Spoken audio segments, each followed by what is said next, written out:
everyone, I'm Onna Harps and welcome back to my channel. I will be reviewing everything reality TV over here. Before we begin, if you like my video, make sure that you hit that like button, comment, and subscribe down below. And make sure you hit that notification bell, and then that way you'll be notified each and every time I upload a video.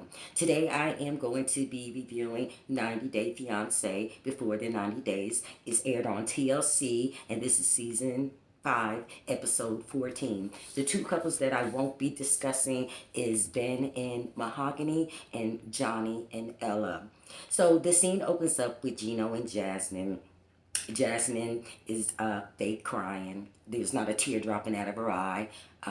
She hasn't seen Gino all day. If you remember, they're over in Panama, and they had this ongoing argument about Gino sending nude pictures to his ex-girlfriend, and she's threatened to expose Jasmine and splatter her pictures all over the internet. So Gino and Jasmine had gotten to an argument, and Gino ran off into the countryside, and Jasmine went to go look for him, and she found him overlooking on a balcony overlooking a flower bed, and she told him that she was really sorry for upsetting him, and he said that he was sorry for upsetting her as well. So later that evening, they go for a walk, and Gino drops down to one knee, and he asks Jasmine to marry him. And Jasmine says yes. But she looks at the ring, and she says, "Is this a real diamond?" And I was wondering whether or not if it was a real diamond as well, because when he first got to Panama, he went to a jewelry store that appeared to be a pawn shop, and he spent about like $250 on it. But Jasmine accepted the ring, and she said that she liked it. But see, Jasmine's holding out for the bigger bag, because don't forget, Gino is allegedly a millionaire. The next couple that I want to discuss is Memphis and Hamza. They're over in Tunisia, and they are preparing for their wedding. Hamza, Memphis, I keep calling Hamza Memphis and Memphis Hamza.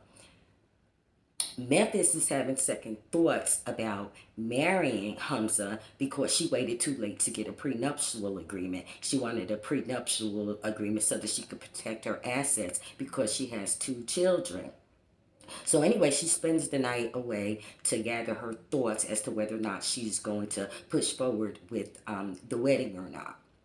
So the next day she wakes up and she goes back to the house, and all the family members are at the house. They're banging tambourines, they're in there partying, and they're eating, because a Tunisian ceremony is 2 to 3 days. So they usher her into the room, and they don her with Tunisian wedding garb. They wrapped her up, and she kind of looked like a mummy. They had a horse and carriage ride for her awaiting outside, because all the ladies were going to go for a spa day. That's day 1 of the wedding ceremony. Okay, so Memphis is overwhelmed because she grew up in foster care. So she contemplated whether or not she was actually going to marry Hamza without the prenup, but she had never felt so much love from a family that she decided to go ahead and continue on with the ceremony, and that she agreed that she was going to go ahead and marry Hamza just as long as he signed a post-nuptial agreement, which he has agreed to sign. So they'll be getting married in another day, and I'll cover their wedding ceremony next episode. Okay, now let's get to Kimberly and Usman. Kimberly and Usman are over in Africa. They're in Tanzania. Kimberly is from the United States, and Usman is from Nigeria. They met up in Tanzania so that Kimberly could watch him make a music video, because Kimberly is a super fan of his. So Kimberly gets over to Tanzania. She tricks Soldier Boy, Usman, into having a relationship with her. They get into a big argument. because the music video was about his ex-girlfriend Zara. So she storms off. She's packing her clothes. She's really upset. And then Usman gives her a call because he said that he didn't want her to leave Tanzania mad at him. So anyway, when she stormed off, because after she found out that the music video was about his ex-girlfriend Zara, she said, look, do not call me ever again unless you have something really, really mind-blowing, really, really special for me. So Usman calls her up and asks her to meet him by the poolside. Usman has flowers, he has champagne, and she's just like tickled pink. One thing that you guys need to keep in mind, Kimberly is 50 years old, 50-something years old, and Usman is 30 years old. This woman is sitting over there skinning and grinning and kikiing like a little schoolgirl. Anyways, Kimberly forgives Usman again. So they're sitting down enjoying the meal that Usman had catered for the two of them. They're both smacking on their food like it's their last meal, and they seem to be happy, and we'll see where this particular couple goes after Kimberly leaves Tanzania. The next couple that I want to discuss is Hermina and Mike. Okay, it opens up with Hermina telling her mother that she's really having second thoughts about being in a relationship with Mike because Mike is like a creepy bug, and you know, he's messy. He leaves his stuff all over the place, and he's just always staring at her. And she said that it was really annoying, and that, you know, she didn't know whether or not she was going to be able to put up with his behavior.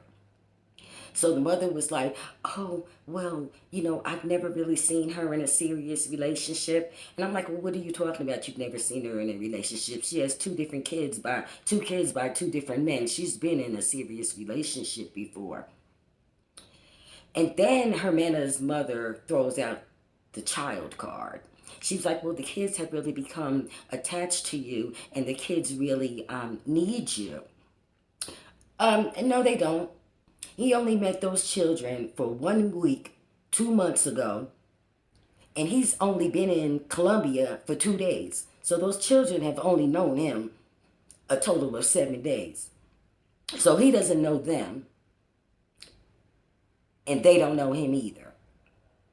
But anyway, Hermina tells Mike that after he goes back to the United States, that the relationship is over with. See, Mike got played, and that's what he gets for falling in love on the internet and then start digging in his pocket for a woman that he doesn't even know. So anyway, Mike needs to tell Hermina, no, okay, cool.